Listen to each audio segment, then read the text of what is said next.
Recently, I've had to let go of some relationships, or I have been let go. So, today I want to talk about how to let go of people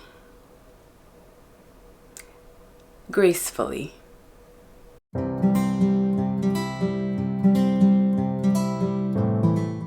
So I can talk about this now because it doesn't hurt anymore.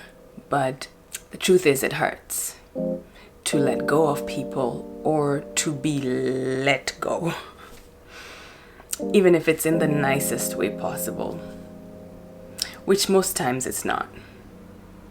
I can speak to this situation from both sides. I have been the one let go of and have been the one letting go of people. And in the past, I didn't do it very graciously or gracefully.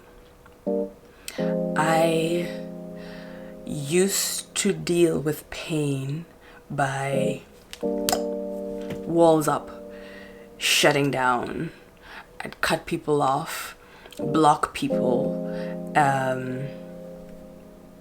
just go cold or like remove myself from the situation, from the relationship. Like I'm present, but I'm not present. Sort of a survival mechanism. I didn't know any other way. I believe that we pick up defense mechanisms to protect ourselves from pain. And I think that when people say hurt people, what I've found is that it's actually our defense mechanisms that hurt people.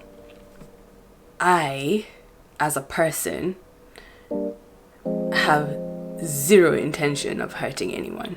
However, I have hurt many people in the process of protecting myself from feeling hurt. And when I think about the people in my life, those closest to me, or those I have experienced the most hurt, because I feel the most hurt from the people I'm most open with, right? And those tend to be the people closest to me. When I think of those people, outside of my pain, I can tell that they're not trying to hurt me. They're not out to hurt me. However, I have experienced hurt. And usually, it's the same thing. I will feel hurt the most when they're in pain and they're acting out of their pain. So essentially, I think it's important to understand your own defense mechanism first and foremost. What do I do when I'm in pain?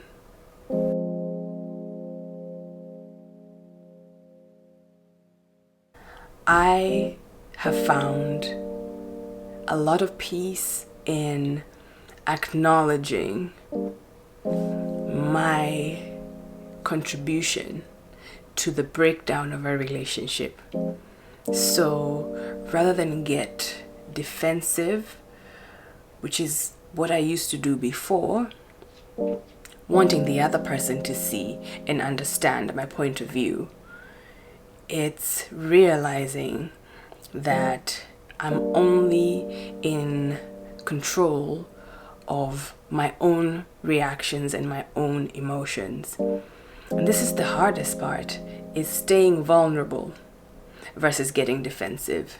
I could look at it two ways. I could say, I don't want to feel this and I want to shut it off, and I don't want to deal with this person anymore. I don't want to see them. I don't want to talk to them. I don't want to breathe the same air. So dramatic. Or I could say, thank you for showing me what I need to work on. Thank you for showing me where I need to grow. And when they're no longer in my life, maybe for a particular period of time or maybe for good, I say thank you for giving me the space to learn this lesson. I remember the times that I was in pain and how overwhelming the pain was that I physically had to remove myself from this person's presence. That's where the grace comes from. Grace is just room. Room. In those moments, I needed room. I needed grace to heal.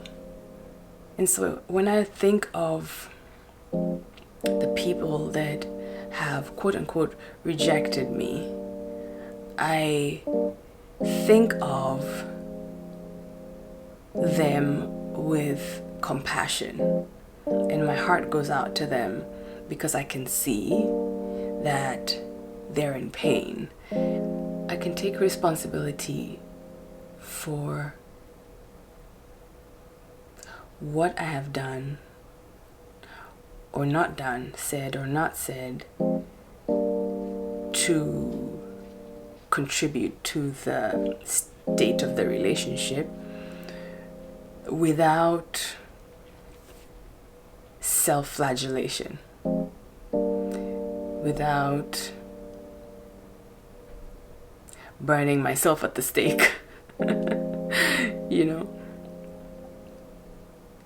without punishing myself unnecessarily. Like, the grace goes both ways. I give grace to you for healing. I give you grace. I give you the room that you need to find whatever answers that you need. And I also give myself the grace that I need to recover, to transition, to heal, to grow, to do whatever I need to be well. So, 2 things. To let go of relationships gracefully and graciously.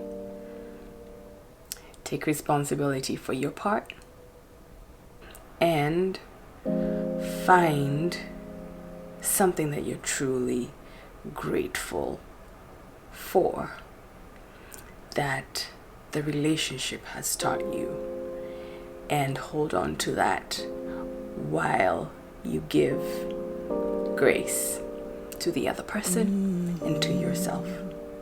Kairetu.